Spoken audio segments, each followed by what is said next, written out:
Pesawat ATR-42-500 milik Indonesia Air Transport dilaporkan hilang kontak saat berada di wilayah Pegunungan Leang-Leang, Kabupaten Maros, Sulawesi Selatan, pada Sabtu, 17 Januari 2026. Pesawat tersebut dikabarkan membawa total 11 orang yang terdiri dari 8 kru dan 3 penumpang. Kepala Kantor Pencarian dan Pertolongan Makassar, Muh Arif Anwar menyebut pesawat tersebut sedang dalam status disewa oleh Kantor Kesehatan Pelabuhan. Pesawat terbang dari Yogyakarta menuju Makassar dan dijadwalkan mendarat di Bandara Internasional Sultan Hasanuddin pada Sabtu siang.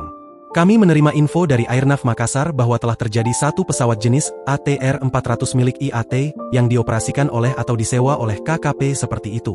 Jumlah penumpang 11 orang, di mana 8 kru dan 3 penumpang yang ikut di atas onboard, ujar Arif kepada wartawan, Sabtu. Berdasarkan data manifest yang dihimpun, terdapat 8 orang kru pesawat yang bertugas dalam penerbangan tersebut, yakni 1 pilot, Kapten Andi Dahananto, 2 kopilot, Farhan, 3 FOO, Haryadi, 4 engineer 1, Restu Adi, 5 engineer 2, Dwi Murdiono, 6 pramugari 1, Florencia Lolita, 7 pramugari 2, Esther Aprilita. Sementara itu, identitas 3 orang penumpang yang turut berada di dalam pesawat adalah Deden, Ferry, dan Yoga. Hingga saat ini, pihak berwenang masih melakukan upaya maksimal untuk melacak keberadaan seluruh awak dan penumpang pesawat tersebut.